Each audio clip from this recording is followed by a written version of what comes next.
que hemos estado viendo como un problema es de qué modo Alfonsín trabajó en la convivencia de distintos grupos que tenían posiciones muy diferentes sobre lo que había que hacer sobre los militares, digamos.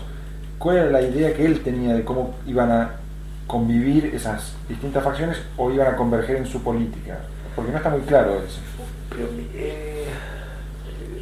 esa es una pregunta, eh, Marco, desde fuera de la política, con todo respeto, no desde adentro de la política. Vos nunca te planteás cómo convivir con fuerzas antagónicas, convivís con fuerzas antagónicas y vas navegando. Y como en general tenés una alta estima de ti mismo y de tu muñeca, vas sacando lo que podés mejor de cada uno, pero no hay primero una aceptación del todo consciente de que son grupos estructuralmente opuestos, sino que lo que los opone son sus intereses para escalar en el poder y en las posiciones. En general, para un político no es tanto la batalla entre pensamientos, sino la batalla entre ambiciones y escaladas. Por lo tanto, yo creo que obviamente no podía ser sino consciente de que había, no consciente testigo de que había posiciones adversas, y yo creo que había dos métodos. Primero, una confianza en que él podía manejar eso de la manera más apropiada por su habilidad política, y segundo, una cosa que es muy sabia en política, dejar andar a los pingos, ¿no? Dejar andar a los caballos, a ver qué pasa, a ver qué piensa uno, qué piensa el otro, cómo desarrolla uno, cómo desarrolla el otro. Es decir, un político es un tipo que convive con gente que se opone entre ellos y que trata de sacar de eso, a veces felizmente, a veces infelizmente, síntesis, posiciones,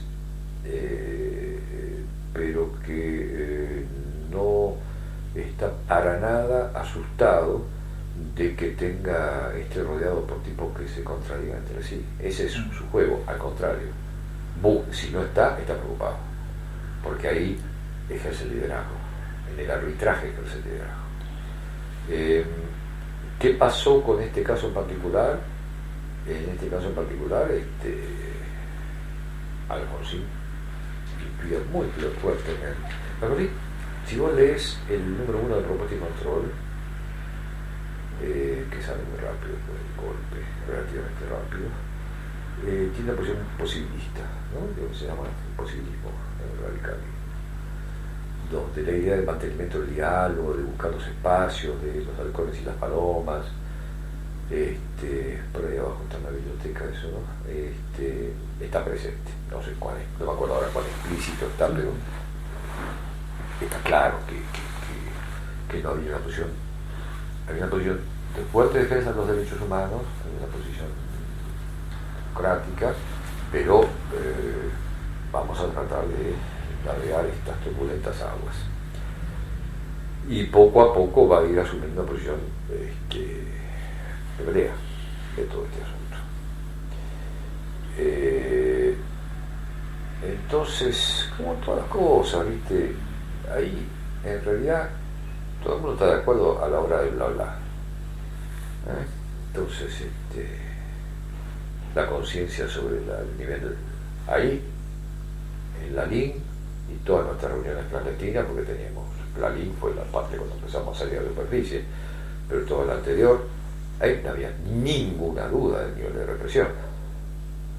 Digamos, si alguien de esa época te viene a decir que no sabíamos cómo reprimir, es un mentiroso. Ahí estamos todos los días con los tipos que nos habían desaparecido, con la gente con la cual se estaba interponiendo el corpus, era la cotidianeidad nuestra. Así que sobre la naturaleza del régimen no había duda. Y yo creo que eso influye mucho sobre Raúl, en su visión de la cosa y la ferocidad, diluye la idea de los halcones y palomas.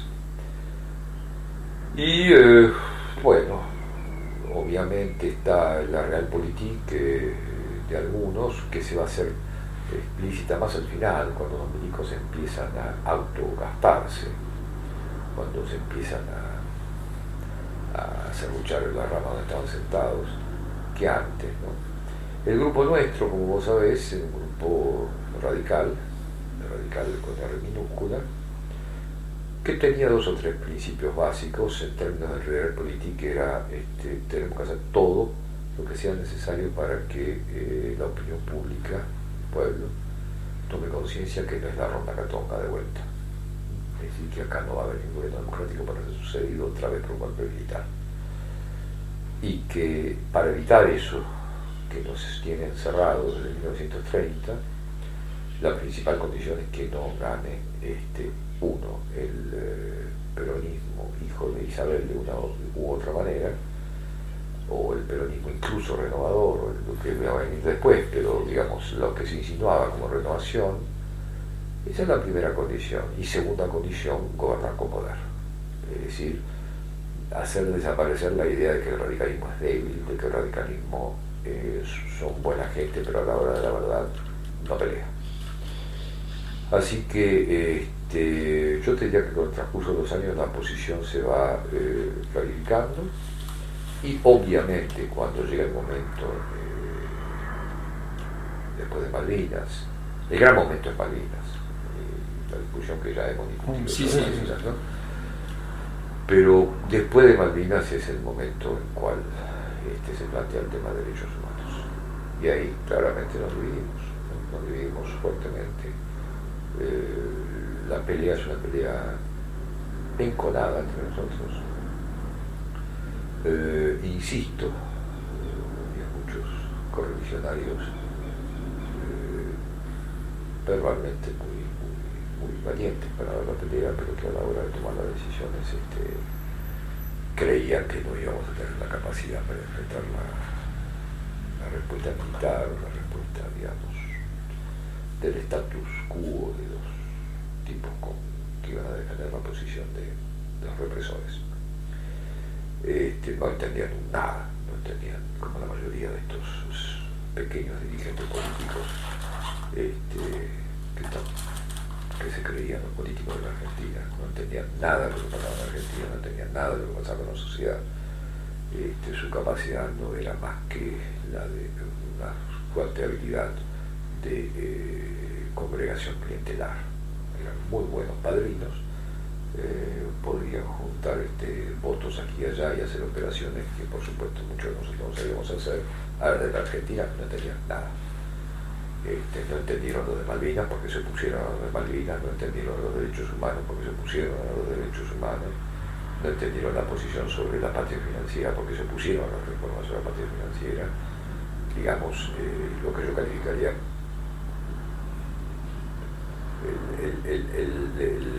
el lastre radical que después va a retomar fuerza y le va a costar tanto a la Unión Cívica Radical. Y yo no tengo contemplaciones en mis adjetivos para esa gente. Esos son responsables de un desastre en Argentina.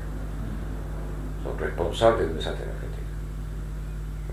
Una serie de personajes hábiles en la baldosa, incapaces de mirar la cancha, inútiles de cabecear una pelota frente al arco, y que además se creían los más hábiles de la política argentina. Ni un solo pensamiento sobre la República Argentina, una ignorancia esférica, es decir, que como la esfera redonda de todo punto de vista que la mires, estos tipos eran ignorantes de cualquier punto de vista del conocimiento que los observaras.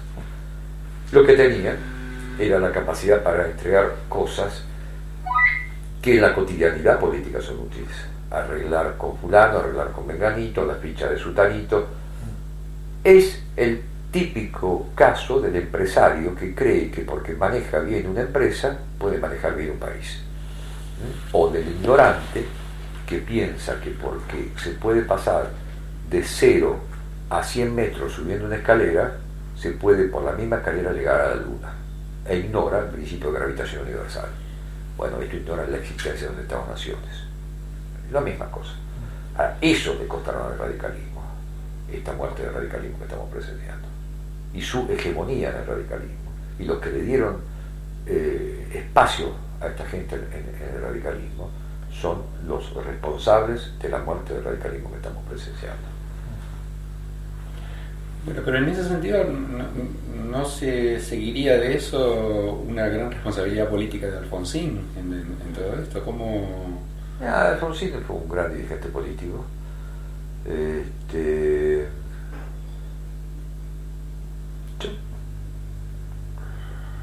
La responsabilidad la juzgarán ustedes, la responsabilidad la juzgará la gente. Yo cuento lo que vi. Yo no soy juez de los otros.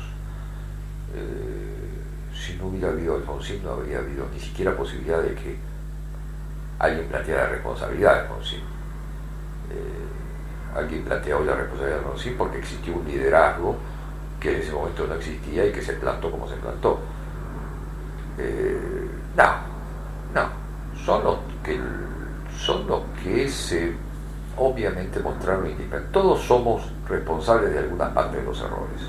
Ahora, yo no acepto de ninguna manera la corresponsabilidad de los errores de estos señores, que además defendían sus intereses personales.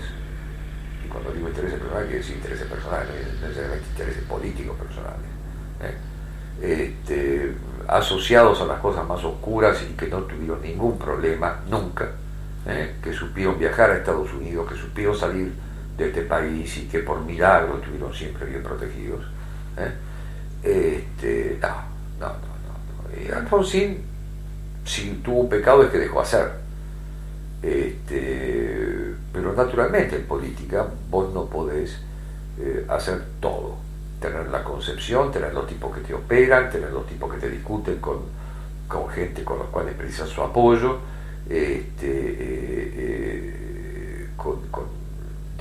Desgraciadamente, la diferencia está en que vos podés precisar operadores que conocen su tarea para apoyarte a construir una democracia y un país estable en democracia, o tipos que aprovechan la necesidad de su know-how para construir sus pequeños poderes propios. De esos tipos nadie pensaba en Argentina. Tenían alguna vaga idea de cierta épica política, la épica de la rosca. Qué lindo que rosquear, qué lindo cuando las cosas se ponen calientes.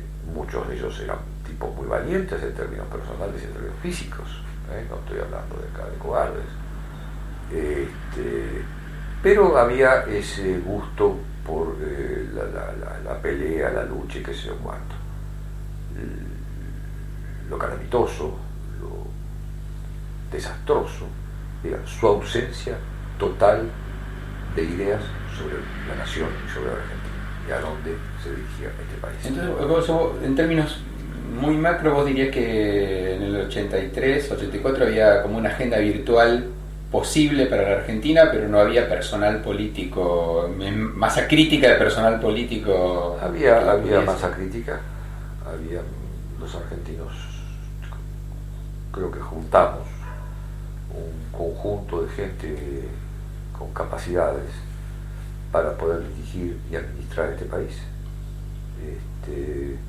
Es notable, ustedes están viviendo afuera todo el tiempo y saliendo y entrando en Argentina y saben que es así. Argentina tiene una buena capacidad instalada, el problema es el acceso de esos tipos con buena capacidad instalada para dirigir la Argentina. El problema es muy sencillo, el problema es cuando vos vas a hacer campaña y a mí me ha pasado con estos chicos. Yo no creo ser particularmente un tonto, ¿no? Quiero haber desarrollado alguna capacidad para entender los fenómenos de mi país y haberlos ejercido en el área política exterior. Y cuando yo tuve que competir para diputado en Argentina, me anunciaban en 5 locales de la capital a propósito y sin avisarme a mí para quedar mal en 5 locales de la capital. Bueno, esa es la práctica. Entonces fulanito que se cree que no viene a los locales te destruye toda la base de abajo. Esa es la lógica. Porque para mantener ellos, nos está cambiando las reglas de juego. Acá el orden de mérito se establece por otro criterio. No, el orden de mérito se establece por el número de fichas que yo gano y por los puestos que te consigo. Y este es el sistema con que vamos a controlar este partido. Así muera Sansón y con los filisteos. así se caiga la Argentina, así lleguemos al desastre de julio de 1989 y a todas esas cosas. Una pregunta sobre la configuración del gobierno, digamos, más en general. Vos dirías, había en el 83 una pata del alfonsinismo, digamos, que era la estructura radical tradicional, que era ese personal político bastante clientelista, bastante tradicional. El otro sector, el que integraban los renovadores o los que venían más de afuera del partido. Bueno, pero los que venían más de afuera de la estructura del partido, digamos, ¿no? Como era tu caso. Mira, perdóname, Marco, yo reaccioné a la palabra esa. Yo no venía de afuera de ninguna estructura del partido, porque la estructura del partido no existía, estaba debajo de la cama. Porque yo no veía a los radicales, no porque no los buscara, sino porque no los encontraba. Había 4 o 5 compañeros que sí luchaban, que sí, efectivamente estaban en la defensa, pero eso de que en los años de la dictadura yo estaba en otro sector del partido, no estaba en ningún otro sector del partido, estaba en el único lugar donde la Unión Cívica Radical militaba. Los otros o eran intendentes del proceso o estaban bien guardaditos en sus casas. Así que nosotros no éramos ninguna renovación. Vos nombraste 4 o 5 compañeros, ¿podrías...? No. Pero si a los son... compañeros con los que trabajamos. Sí, con Freddy trabajábamos bien, con se trabajaba bien, trabajaba con Germán López, se trabajaba con Bernardo Gripo, trabajaba con Roque Carranza, se trabajaba incluso con Germán, se trabajaba con tipos de primera línea, que ese era un grupo más allá de nuestras propias discrepancias y de momentos en los cuales podíamos tener unos u otros errores administrativos o errores de concepción política. Compartíamos una pelea que no era la pelea por nosotros, era el sueño de la política, el sueño de la Argentina. Ahora, ¿cómo? Soñábamos con eso, construíamos un sueño, construíamos una Argentina que queríamos muchísimo y que no nos resignábamos de ninguna manera a concederla otra vez a la ronda catonga del peronismo y el antiperonismo, de los milicos y de la represión. Ahora, en el terreno de las políticas internacionales, donde vos te empezaste a definir una agenda, digamos, ¿cuáles eran las posiciones en el inicio, ¿no? Cuando se empieza a formar un equipo más preparado para gobernar? ¿Cuáles eran las posiciones? Las posiciones, no. Yo tenía posiciones con un conjunto de amigos que las elaborábamos en equipo. Yo soy muy partidario de formar un equipo de 4 o 5 personas, 6 personas siempre, ¿no? Porque estas materias no son como las mal llamadas ciencias duras. Entonces, la verdad se construye críticamente, se construye con un análisis interactivo, y por lo tanto hace falta un equipo para entender lo que pasa. Esa es una política que construimos así. Y lo otro no era política, lo otro era señores que, bueno, no me gusta hablar de la gente que no vive, ¿no? No sé por qué no me gusta hablar de la gente que no vive, es algún prejuicio viejo católico mío ese. Eran ellos y sus circunstancias, querían subir, soñaron con ser cancilleres. Somos radicales, más o menos la pasamos bien, seguimos radicales, pero miembros de la Cancillería de la dictadura. Y ahora que ganamos, cosa rara, es el momento de escalar. ¿Qué proyecto? No hay proyecto, ahí había ambición. Y entonces, lo que básicamente se enfrenta es Cancillería. Adentro no había proyecto alternativo, había proyectos de individuos y sus carreras. Donde sí hay proyectos alternativos afuera de la Cancillería. Si lo que nosotros llevamos como posición es una posición autonomista, es una posición no ingenua pero independentista, la posición de ganar espacio de autonomía, y por supuesto desterrar a todos los corredores de influencias, ¿cómo se llama? Ya no me acuerdo más de estos personajes, en general, como todos nosotros tendemos a olvidar los nombres de las personas que nos desagradan. Bueno, había dos o tres personajes que eran los correveidiles de los militares. El caso Londres era típico. Yo tuve una reunión muy divertida que pasó en la casa del señor Alchurrón, allí en la Avenida Libertador, si mal no recuerdo. Me invitan un día, hacía 3 o 4 meses, yo ya tenía fama de izquierdista. A la casa estaba el Churrón, estaba este señor cuyo nombre recién casi me sale. ¿Vos eras canciller ya, no? Sí, sí. Te estoy diciendo 3 o 4 meses después de ser canciller. No era Bucetich el nombre, pero era algo parecido. Estaba ese señor Krieger Bacena, y había 2 o 3 más personajes de ese calibre, ¿no? Y esto me encanta que esté grabado y que alguien pueda verlo. Se presentaron de la siguiente manera: ministro, nosotros somos el establishment.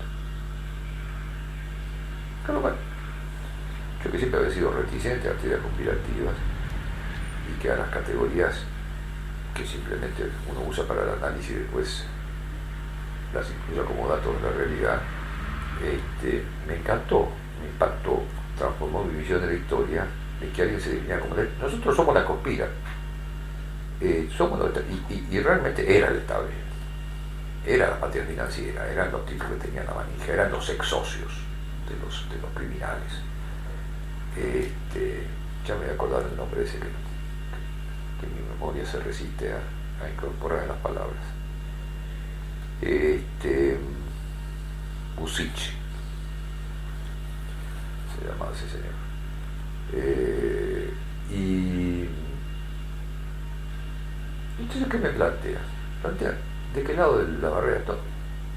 Si todo este planteo izquierdista liberal mío era una puesta en escena para ganar ciertos espacios políticos convenientes en una sociedad que veía o que necesitaba ese tipo de oferta, o si realmente yo me la creía, si simplemente parecía o si era lo que parecía, y me ofrecieron una alianza, pero tal cual, sin pudores. Por supuesto, irresponsablemente dije que no, y me tuve que aguantar el ataque de todos estos sectores. Eso era la alternativa a la política exterior, la alternativa dependiente, la alternativa de una nación que no existía, la alternativa de todos los tipos que no querían que Argentina tuviera capacidad, no para provocar a los Chávez, sino para construir racionalmente espacios de política que existían mucho antes de llegar al límite de confrontación con Estados Unidos. Yo creo que la política exterior que nuestros países pueden hacer tiene un corredor de este tamaño y que nosotros creemos que es así y nos movemos acá adentro. Y antes de tocar los límites de la reacción imperial, hay mucho espacio que no ocupamos. Ahora, si a ese espacio que no ocupamos por temores, para no usar esta palabra, le agregás los intereses personales, le agregás que vos sos el tipo que hace las comisiones de los ingleses, las comisiones de esto, las comisiones de los otros, y que vas a Washington a decir que vos influís acá y que venís acá diciendo que vos influís a Washington y que le quitás ese mundo y decir lo que representa la política exterior somos nosotros. Esa fue la pelea. La pelea no fue adentro de la Cancillería. Cancillería, como todo equipo, Cancillería es una élite dentro de la administración argentina, donde hay un grupo de gente que trabaja muy bien. Ustedes se recuerdan aquella vez que a Augusto Cale le preguntaban cuánta gente trabajaba en Naciones Unidas, contestó el 20%. Con el 20%, 30% podíamos construir, y de hecho construimos una Cancillería fuerte, donde la prioridad fue obviamente darle empuje a los chicos. Y en esta definición de, digamos, relaciones maduras, lo que se llaman las relaciones maduras con Estados Unidos, ¿cuáles eran los temas que ustedes privilegiaron, digamos, en el acercamiento? Que no nos impidieran las cosas que queríamos hacer para ser un país desarrollado. Que no nos bloquearan. No mojar la oreja a nadie inútilmente. No decir, mira el olor a azufre, no, digamos, mutati mutandi para lo que en esa época podía ser el olor a azufre. No provocar cuando sobre todo estás en posición de debilidad, pero que no nos bloquearan las cosas importantes, que no nos bloquearan las capacidades importantes. Y el tema de la deuda, el tema central. El tema de la deuda, sin lugar a dudas, era un tema en el cual era la madre de toda la batalla, como dice el innombrable, porque esa limitaba la capacidad de acción autónoma. Un debate, Manzano dijo una gran verdad, reconociendo la vocación de política autónoma de la Cancillería, dijo, yo estaba interpelado en el recinto, no en la comisión. Dijo, pero ¿qué podemos hacer, canciller, con una política como la que usted quiere, mientras tengamos el pago de la deuda externa sobre nosotros? ¿Qué autonomía política tenemos con esa deuda? Obviamente era muy molesta la reflexión de Manzano, pero escondía parte de la verdad, parte sustantiva de la verdad. Entonces ese era un tema americano importante. Otro tema americano importante era el tema Centroamérica, obviamente, donde lo que para nosotros era vital era que no se nos reinstalara la Guerra Fría en el continente. Y un tema básico para nosotros que nunca fue planteado en la agenda pública, que no hay comentario, que no hay nada escrito sobre eso, era el tema de evitar a muerte la tenaza soviético-americana en América Latina del Norte. Gran parte de nuestra historia sudamericana, más allá de los orígenes autóctonos de las guerrillas y las represiones, habían tomado la dimensión que habían tomado porque esto era un territorio en disputa para las grandes potencias. Entonces, queríamos evitar que la Guerra Fría otra vez se instalara acá. Y eso es una larguísima historia, pero ya es una historia de política exterior y algo más. Pero que estuvo en el centro. Si vos me decís qué prioridad tuviste, no quedar atenazado en esa historia, porque era el resurgimiento de la doctrina de la seguridad continental y la seguridad nacional, y el resurgimiento de la razón de ser militar, y era en un país rodeado de dictaduras, como estábamos entonces, era la incapacidad de estabilizar la democracia. Digo, la obsesión mía era sacarle razón de ser a un ejército que no cumplía funciones nacionales, sino funciones como brazo armado local de la contención del comunismo, y a un sector de izquierda armado que a su vez tenía un vínculo muy profundo con los cubanos y con los soviéticos. Ex post no se podría decir, por ejemplo, que el énfasis que ustedes le dieron a todo el tema de América Central sí podía ser considerado por los Estados Unidos como un poco provocativo, o bueno, preguntarse, bueno, pero estos tipos... Costoso, ¿cómo? duro. Una cosa es la provocación inútil, otra cosa es la pelea necesaria. Si Contadora no hubiera intervenido en América Central, se nos incendiaba América Central. Yo conozco América Central, creo que bastante. He pasado meses en América Central todo este último tiempo. He hablado muchísimo con los fundadores de los contras. Conozco bastante lo que eran los planes de la época. Si nosotros no interveníamos, se nos incendiaba América Central. Y si se incendiaba América Central, México podía estar golpeado, y se nos reinstalaba la lógica de la Guerra Fría en América. Entonces, ahí la irritación vale la pena. Lo que me parece que no vale la pena es la irritación simbólica, la irritación para las muchedumbres, la irritación, mire qué independiente soy que le digo tal cosa al señor Bush. Bueno, cuando tenemos que defender posiciones sustantivas de política exterior, donde se van a jugar en el futuro cosas que van a determinar el futuro de la Argentina. Ahí hay que hacerlo con cuidado, hay que hacerlo con prudencia, pero hay que hacerlo con mano de hierro, hay que hacerlo. Y dentro de todo este contexto que vos planteás, hay un tema de agenda que por acción o omisión era absolutamente ineludible, que es, qué hacer con el legado de la guerra de Malvinas. Había que manejarlo razonablemente. El problema básico era el Beagle. El problema básico era el Beagle. La guerra real era el Beagle. La otra la habíamos perdido. Había que resolver el Beagle.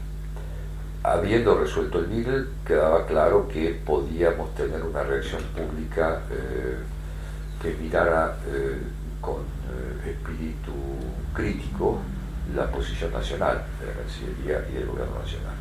Es decir, que fuéramos entreguistas. Por lo tanto, no podíamos aflojar un ápice en Malvinas. Primero, no podía tener Malvinas y restablecimiento de relaciones diplomáticas con Gran Bretaña, eso es un suicidio político, number one. Segundo, una razón mucho más profunda que esa. Yo no creo que Malvinas cambie el destino de la historia de la Argentina. Entonces, ¿para qué pelear por Malvinas? Porque una nación que no defiende su territorio empieza a morirse como nación. Ahora, pero si te entendí bien, había entonces una cierta transacción entre... No, transacción no. No había suicidio. Que no es una transacción. Bueno, pero era... un momentito. Evitar el suicidio no es una transacción con la muerte. No, está bien. Es un compromiso con la vida. Pero yo lo que te pregunto es, la posición dura en Malvinas estaba orientada no a conseguir resultados, sino a compensar el sentimiento frustrado. Marco, no había espacio. Aunque, por eso te doy el segundo argumento. El segundo argumento es el argumento ideológico, político. Primero debe haber el argumento de realismo. Aún si yo hubiese creído que Malvinas no valía nada y que, como decía el pobre Guido, había que entregársela a la voluntad de los habitantes de las islas, o qué sé yo qué cosa, aún así, eso habría sido un error, porque no había espacio para entregarle 3 islas a Chile, por más que tuviera razón el fallo arbitral, y además tener una política pro-británica en Malvinas, salta blanca. Primero lo que podés hacer. La concepción era Chile, digamos, pero la concepción en política del campo de acción. Y segundo, definido el campo de acción, ¿qué querés hacer entre el campo de acción? ¿A vos te parece que el levantar las hostilidades con Gran Bretaña era un suicidio político para ustedes? Era un error nacional y era impensable políticamente. Nos ubicaba en el campo de los entreguistas. Por lo tanto, error político. Pero eso no es lo determinante. Lo determinante es la concepción que está atrás. El problema es saber si la concepción que está atrás tiene espacio político de ejecución. Si no solo tiene espacio político de ejecución, tiene obligación de ejecución. ¿Y cuál es esa concepción que está atrás? Toda nación que no toma conciencia de la defensa de su territorio empieza un proceso de decadencia. No hay nación sin conciencia de su territorio. No hay nación sin proyecto común, no hay nación sin población común y no hay nación sin proyecto y población montada sobre un territorio. Y el juego con que los territorios sirven o no sirven en una nación, que es la forma de organización de los poderes y de la relación de los poderes de hoy en el mundo, es vital en términos de la cuestión territorial. Entonces, Malvinas no cambia la historia de Argentina por su posesión, pero el olvido de Malvinas, el desprecio por la cuestión Malvinas, cambia fundamentalmente la noción sobre la propia nación que tienen los argentinos. Entonces, eso es extremadamente delicado. Además, habríamos tenido Malvinas si no hubiera habido un señor traidor como ese señor Menem, un tipo que debería estar hoy expuesto como uno de los peores males de la República, que en el año 1989, cuando precisamente cambia el sistema de relaciones mundiales. Yo fui presidente de la Asamblea General en ese momento. yo conozco la agenda de la Asamblea General con mucho detalle, de el 100% de los conflictos regionales pesados que formaban parte de esa agenda, 90% se resolvieron después de la Guerra Fría. Gran Bretaña jamás habría podido sostener la posición de intransigencia, de no negociar, si hubiéramos aguantado 2 años más en la agenda de las Naciones Unidas después del fin de la Guerra Fría. Sacar a cuenta de todas las cosas que se resolvieron. Hasta empezaron las negociaciones árabes israelíes en un poco tiempo después. Las más difíciles, las más complejas, que todavía no están resueltas. Pero saca todo, saca campuchea, se estabiliza el problema chipriota, Namibia se resuelve el apartheid. Te hago la lista de todas las cosas que estaban en la agenda. Ese año, cuando para Gran Bretaña y la Thatcher iba a ser de un costo impagable mantener la decisión de no negociar, la Argentina retira de Naciones Unidas, de la agenda de Naciones Unidas el tema. ¿Por qué? Porque un señor de Estados Unidos, Kissinger, negoció con el señor Menem, con intermediación de diplomáticos argentinos, el restablecimiento de relaciones diplomáticas. Esta es la historia. El restablecimiento de relaciones diplomáticas que implicaba el restablecimiento de relaciones comerciales y las ventajas comerciales. Entonces, aguantábamos 2 años y Malvinas era nuestra. Y esto hecho en la boca de un señor Menem que hacía 2 años o 1 año y medio había subido al poder de la República negociando a través de Belis y a través de César Arias con Seynetti. Entonces, realmente, too much. ¿Podemos hablar? Bueno, sí, volvamos. Podemos hablar un poquito, porque vos empezaste con el tema de Estados Unidos y podemos retomar ahí el comienzo porque... De hecho, yo tengo... Sí, en media hora. Tengo 20 minutos. 20 minutos. Vos hiciste una lista de temas, digamos, de prioridades. Una era la cuestión de deuda, digamos, ¿no? Y ¿cómo evaluás las primeras negociaciones, las que llevó Greenspoon, y cuáles fueron los éxitos y los fracasos de esas negociaciones, o cuáles fueron los errores de la implementación de la política? Mira, yo sobre la política, yo creo que fue un gran ministro de Economía, tremendamente atacado, mal atacado, además, atacado con saña, atacado con campaña, con una personalidad que obviamente daba flancos al ataque.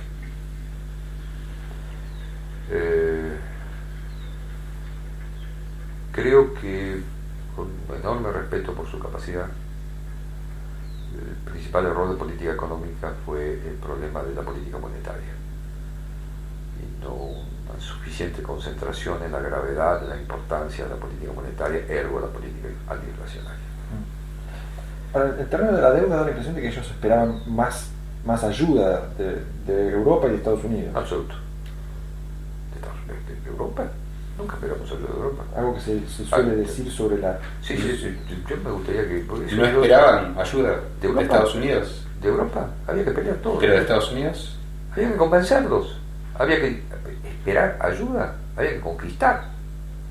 Pero es notable porque yo he oído como... Bueno, no, pero digo, las expectativas. No, ¿qué expectativas? Canitrot me ha contado, sí, ¿no? Un diálogo de Alfonsín con Reagan. Y estando él presente. Y Alfonsín le dice, bueno, pero la verdad que nosotros esperamos que nos ayuden más. Está hablando de la deuda externa. ¿Qué querés que diga? Y Reagan le pregunta a su secretario de Estado, bueno, pero ¿no están tranquilos los militares en ese momento en la Argentina? Ya, eso puede ser, pero eso no tiene nada que ver con lo que yo digo. Sí, pero no, tiene. Pero Canitrot lo cuenta como dando testimonio de las expectativas altas que tenía Alfonsín en cuanto a que Estados Unidos por Dios, ¿qué más a decir? Estimado señor Reagan, espere que no nos ayude nada con respecto... Nada, pero yo te estoy hablando de lo que pensábamos nosotros hacia adentro, no lo que le decías, cher ami Mitterrand, ¿cómo nos va a ayudar a la democracia latinoamericana con la deuda? Pero por supuesto, pero los temas que se hablan pero escúchame, no, es que acá se ha instalado la idea de que nosotros esperábamos que como éramos algunos socialdemócratas o socialliberales o como se llame, esperábamos que Europa viniera a salvar a Argentina. Eso es un invento total.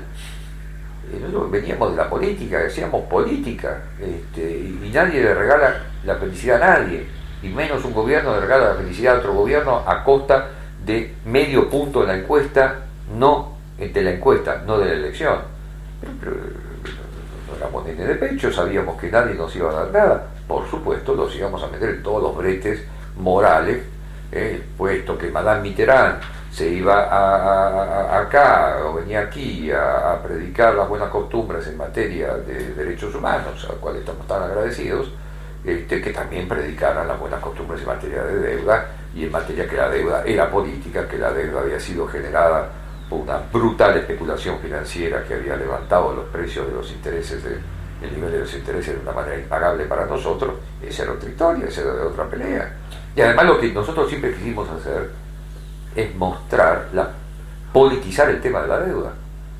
Y nuestro argumento era, perdón Marco, nuestro argumento era, señores, es un tema pago, eso, ventanilla tesoro, pero esta ventanilla tesoro no está desvinculada del problema de la estabilización democrática en América Latina.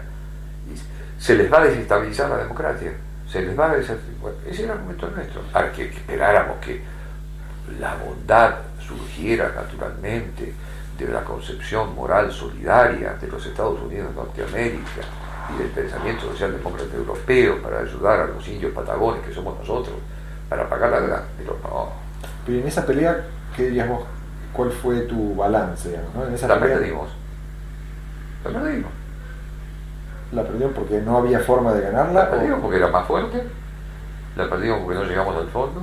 Recomiendo el artículo salido hace 6-7 años de Elliot Abrams, en página, no sé si me equivoco, ámbito financiero, un artículo excelente, en que Elliot Abrams, que como saben ustedes era un hombre de una posición muy dura en política exterior, dice: nunca entendí por qué no declararon la moratoria, nunca entendí por qué no declararon la moratoria, porque si en el momento en que se arma el consenso de Cartagena, 84, declaran la moratoria, nosotros tenemos que aflojar. Y después yo lo hablé con Elliot en Washington y me dice: Dante, ahí lo que arrugaron fueron ustedes, ustedes, América Latina. Y ellos pusieron en práctica una política muy astuta. Porque en Cartagena al principio éramos 6 o 7, entonces con los básicos, sin los cuales no podía tomar la decisión de moratoria unilateral, con uno de los básicos tenía negociación de fondo. Entonces ese se te tiraba para atrás y te sacaba del consenso. Una vez fue México, otra vez fue Brasil, otra vez fue Argentina. Entonces tenías al tipo del fondo acá que te decía: bueno, quédense tranquilos en la reunión del consejo simultáneo, que nosotros arreglamos con ustedes. Eso ya fue después del 84. Eso fue en el 84-85. Sí. Y ahí, cuando ya está el equipo de Surruil, ¿qué grado de coordinación hubo entre la Cancillería y el equipo?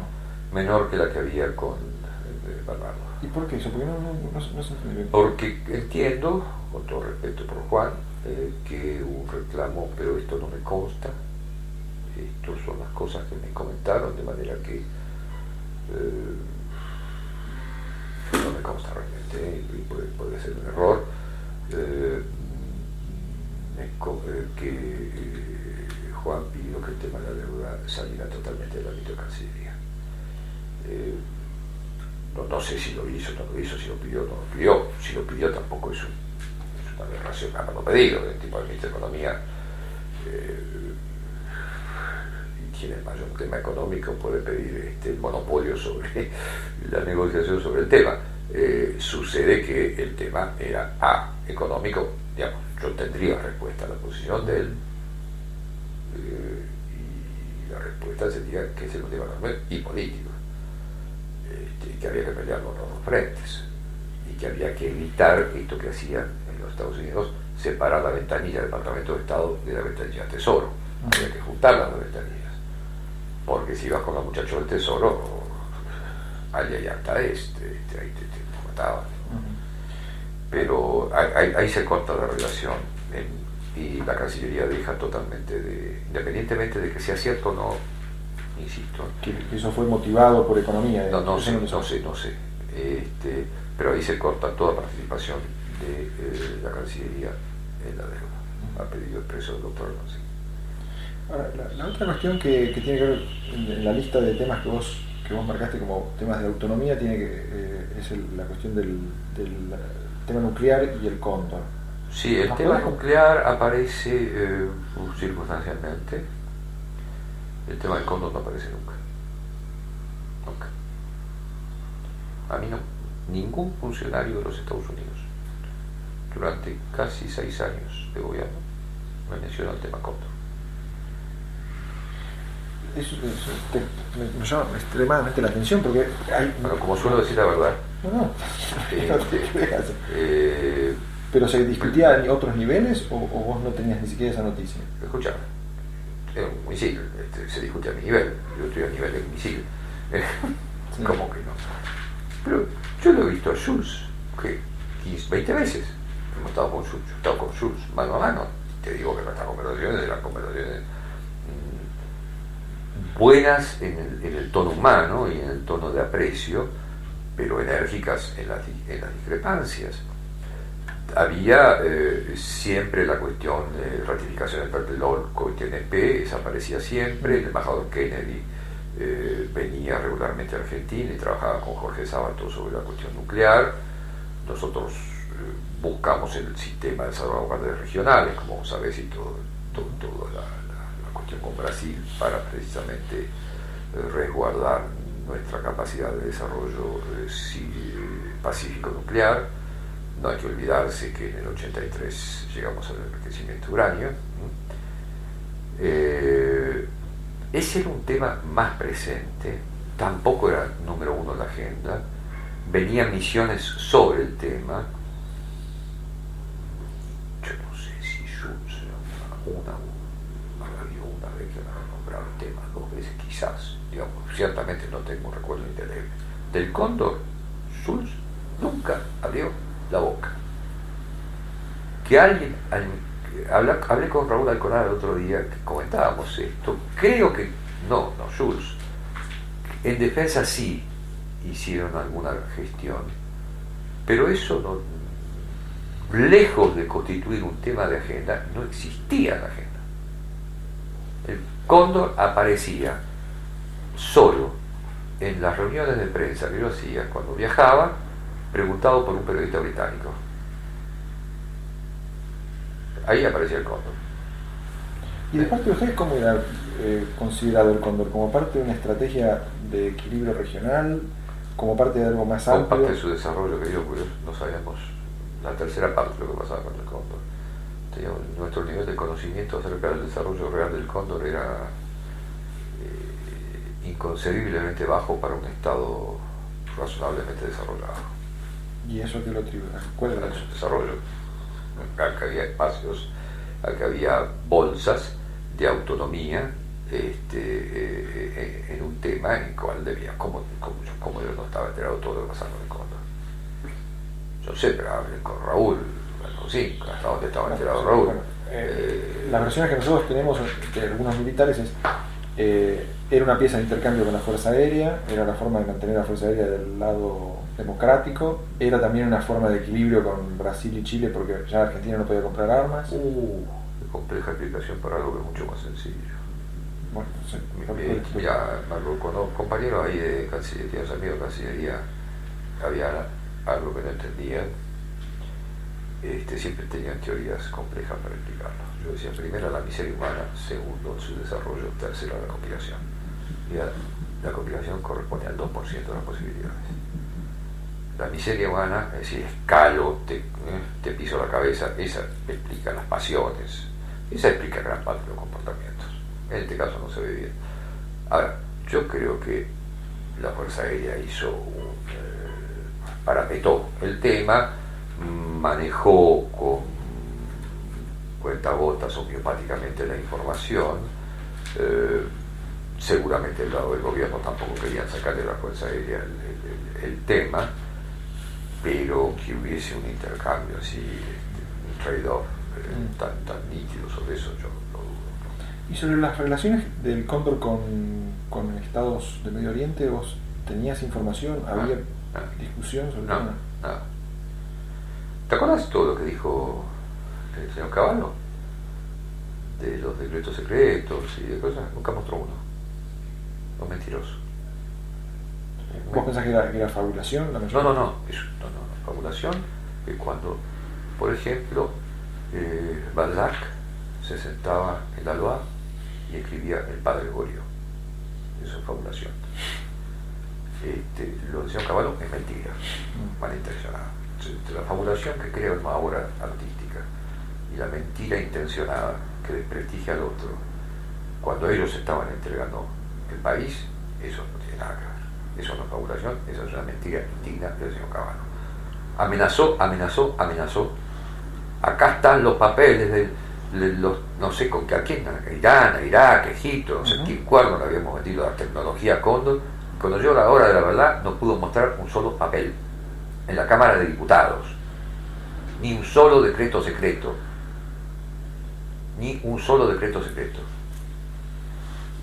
No, la otra ¿Te versión. imaginas sí, que un personaje tan delicado, tan sutil, fino y esa filigrana de la política, que es Cavallo, si hubiera tenido la mitad de un papel secreto, lo publicaba en todos los diarios y lo sacaba en afiches de toda la ciudad?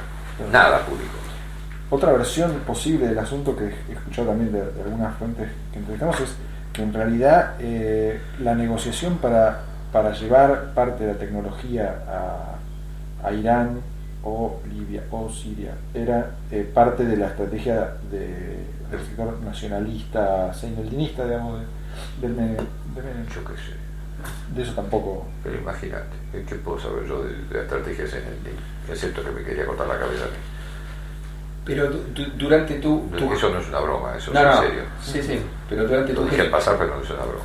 Durante tu gestión, ¿no te parece que había, durante tu gestión, vos eras consciente de que había parte de lo que sería materia de relaciones internacionales de importancia crítica que pasaba por otros andariveles, digamos, o sea, decir, como vos decís, bueno, la Fuerza Aérea parapetó este tema, y bueno, también ahí había iniciativas, tratamientos, No entiendo. digamos, estas cuestiones podían estar siendo manejadas por sectores de la Fuerza Aérea de una forma independiente, sin que ustedes lo supieran. Y todo posible. Pero esto no quiero de ninguna manera que aparezca como una acusación a nadie. Claro. Que te pasan la pelota por debajo del arquero, te pasan la pelota por debajo del arquero, que te meten goles que no ves, obvio. ¿Qué sé yo?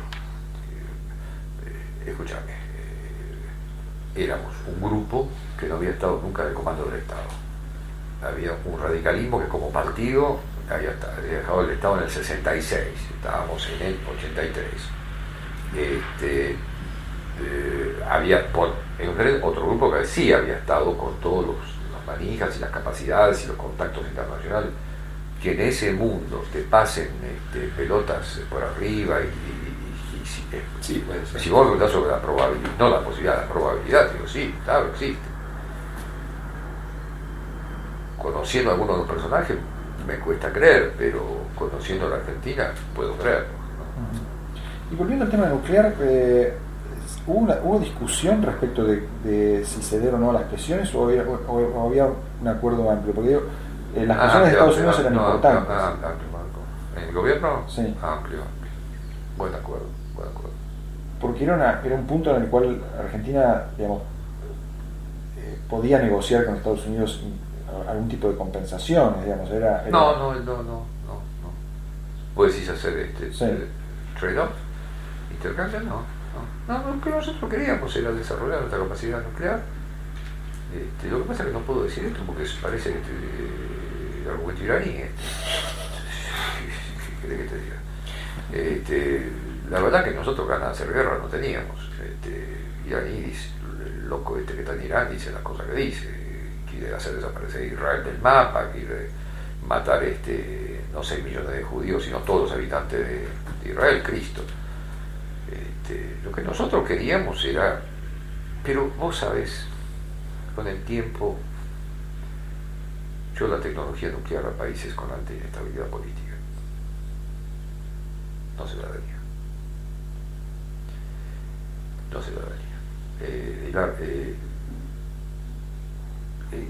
Esto es una discusión que tiene 1000 aristas. ¿Y se la darías a los imperios? Me contestaría un objetor. Vos sabés cómo es el sistema, los dos sistemas, ¿no? El americano y el soviético, que funcionaron durante la Guerra Fría.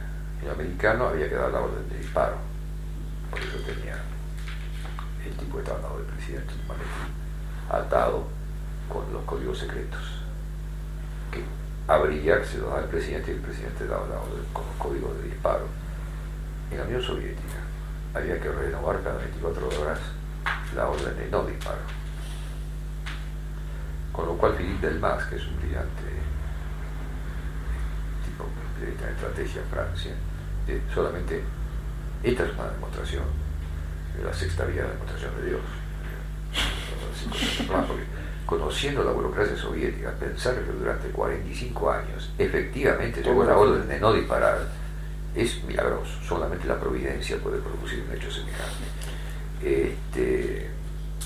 Bueno, por lo tanto, el objetor me diría que usted se la daría a los imperios. Bueno, el arma nuclear es una inmensa locura, pero dársela a países con inestabilidad política, a pesar de que yo tengo posiciones nacionalistas, a pesar de que yo creo en la capacidad de desarrollo nuclear autónomo aplicado a fines civiles. Los que saben un poquito de esto saben que los fines civiles pueden cambiar de riel en cualquier momento y ser utilizados para otras cosas. Me gustaría hacerte una pregunta específica sobre el estado de la relación Argentina. 5 minutos. Si no, el estado de la relación Argentina-Brasil en el momento en que vos llegás a la Cancillería. Mira, eso es muy lindo. Es una de las cosas más lindas de mi vida. El estado era malo. ¿No había mejorado durante la gestión de Camillón algo? Yo estuve con Saraiva Guerrero hace 20 días y que me contó muchas historias de la época. No había mejorado nada. No había mejorado nada. La situación con Brasil era de una enorme tensión y dificultad. Y hay cosas que desgraciadamente yo no puedo decir que creo que corresponden todavía al secreto de Estado. Y me acuerdo que un día me llamó el presidente, me dio esas instrucciones lacónicas de Alfonsín: antes que hacer la integración con Brasil. Punto. Bueno, ya hacer la integración con Brasil. Y ahí pusimos en marcha la cosa. Me lo fui a ver colaboraron mucho mi equipo de gente. Mi equipo de gente creó muchas cosas, quizás más que yo, sobre la relación con Brasil, ¿no? Son los tipos que inventaron, que tenían una cabeza de... ¿Quién es? Jorge Romero, por ejemplo, Jorge Sábato, tenían una cabeza creadora de instrumentos que yo carecía, de instrumentos prácticos, ¿no? Yo no creo que podría haber hecho eso sin él. Y me lo fui a ver a Figueiredo, que era el último general militar, y que para desgracia mía había sido compañero de Estado Mayor de la Escuela de Estado Mayor de Videla, a quien no teníamos procesado, de manera que la conversación con Figueiredo fue lo más parecido a un iceberg que en política se puede encontrar. El tipo no hablaba, yo no hablaba, no sabía qué hacer. Por ahí me acordé que era hincha de San Lorenzo. Como era hincha de San Lorenzo, dije: general, presidente de San Lorenzo, yo sé que usted es hincha de San Lorenzo. Y ahí empezó una ligera conversación. Y eso aflojó un poco el clima, y yo tenía como un escáner, ¿no? Estaba buscando temas a dónde empezar a hablar con este señor, porque era una relación totalmente fría, hasta que mencioné la deuda. Y ahí dijo: hijos de puta, no sé, nos vamos a parar. Digo: mire, eso es lo que piensa Alfonsín. Tiene razón, Alfonsín tiene razón, somos hijos de puta, no le vamos a pagar la deuda. Y dije: oh, Cristo, me salvó el bon. Y ahí empezó una nueva relación con Brasil a propósito del sentimiento nacional y nacionalista Figueiredo, y de Saraiva Guerrero, que era su canciller, que era un personaje muy fino, y que está muy bien, han pasado 25 años de esto. Estuvimos conversando el otro día 1 hora de todas las historias estas que se acordaba, con mucho más precisión que yo. Y ahí nace, Marcos, tiro la historia esta, que fue una historia que empezó con recelos, empezó con problemas. Aprendí a conocer Itamaraty. Cambiar la opinión de Itamaraty es muy difícil. Una vez que la cambiaste, tenés seguridad que te van a cumplir a muerte. Itamaraty realmente es un aparato político que está casi por arriba del propio Estado. ¿Y cuánta resistencia hubo del lado de la Cancillería Argentina? Porque también la Cancillería Argentina la tradición había poco nacionalista resistencia. anti-Brasil. Había poca resistencia. Había algunos medios de comunicación que resistían eso, más vale. Medios de comunicación más que... Sí, la campaña había medio, más vale por algunos medios de comunicación escritos.